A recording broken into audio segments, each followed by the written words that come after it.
Welcome to Fran's Friends.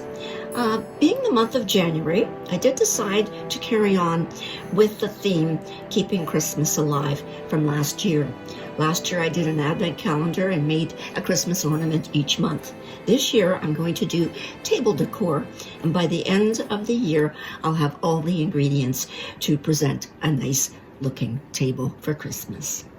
So my first January project, I've taken an old unused tablecloth that I've had for maybe 25-30 years, and it's huge and I don't have large Christmas dinners anymore, so I decided I'm going to use this for the materials for the decor for my table. So the first one for January, I've decided to make a Christmas tree bag, where I got the pattern off of the internet and Facebook, and to hold the my napkins. So it's a Christmas bag napkin holder. So a very simple pattern.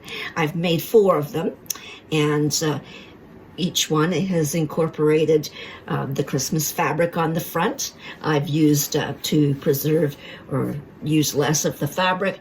I've just used a canvas for the back, and then I put in a cording on the sides with little beads or wooden beads for decoration. So there we are. We have all 4 of them all set for the Christmas table, and this is for January. Now the pattern is very simple, and I will post a copy of the pattern. Now this is actually just taken off of the internet, and what I did was I searched at different types, and this is the one that I came up with that I like the most. And all it is I took 2 pieces of hardstock and put them together to give me a 24 centimeter baseline. So it's 24 across, and it's also 26 centimeters from the base to the top. Then what I also did was I drew a line at down on the 4 centimeters in. Now that's where the branch lines are. So if you bring your line down and then just measure from the edge of your cardstock just 4 centimeters in, that will give you the actual bag. Now for cutting the actual branch levels out, or the points, I went 8 centimeters up, 8 centimeters for the second one, and the last one is 10 centimeters because you're going to incorporate your top, your casing onto the top. So very simple. Now that's for the front and the back of the bag, but then we need a lining.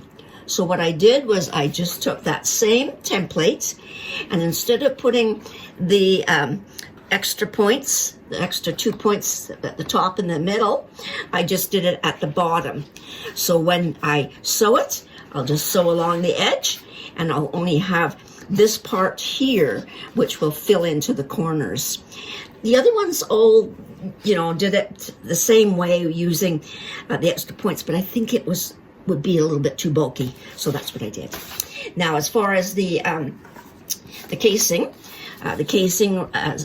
for the large one here, it runs 18 centimeters by 7, and the little tree trunk base is 14 by 8 centimeters, and that's what the base looks like. And all you do is just sew down the edges, fold it in half, sew it, and then incorporate it into the seam. So that's what it looks like. It's very, very simple to do. The one thing with this project, though, the importance of getting your seams nicely cut, and I've got pictures of how I did that, and get those little corners, those little points are really pinpoint and really fully out.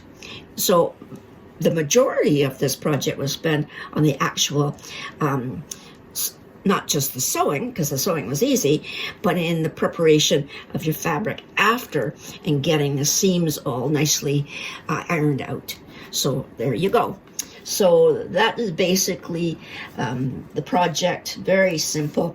And as I say, I did the cardstock, so you can make them in different sizes. You can make larger ones, you can make smaller ones, but this was the first attempt. So for my napkins, I think that turned out really quite well. And all you do is, if you want to put a little tighter for your drawstring, you just put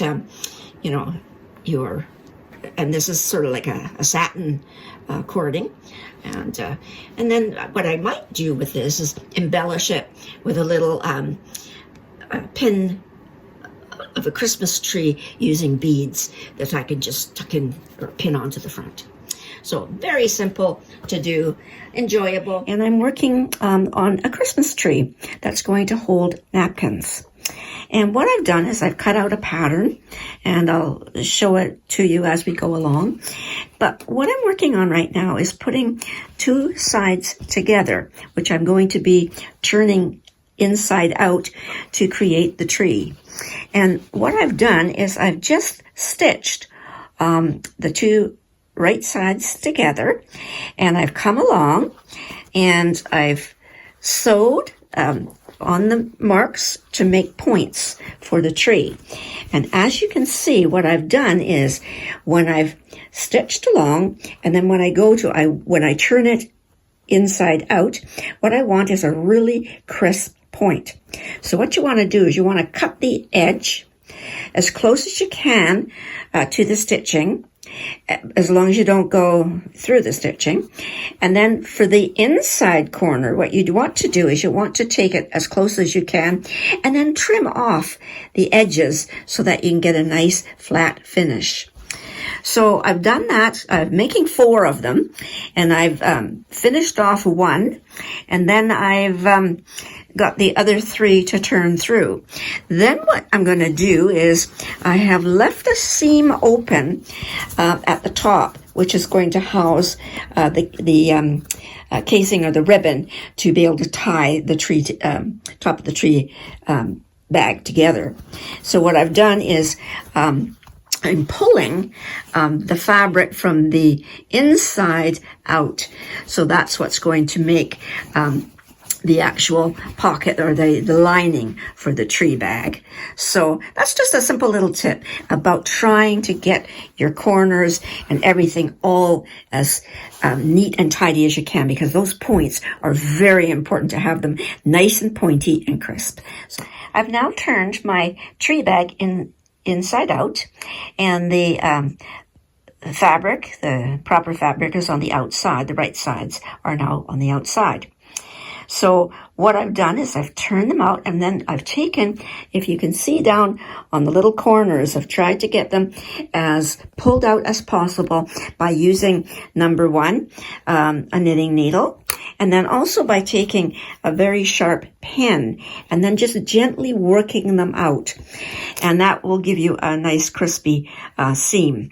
Now, as you can see, it's still a little lumpy. So the important thing to do is spend the time at your ironing board getting those seams opened up really nice and flat with the use of, I had shown you this tool on my seam video for the snail.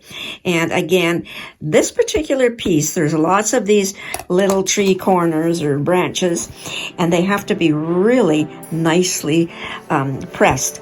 So the majority of what I'm going to be doing is spending the time pressing these projects. So that's, and then I'll show you what the finished project looks like.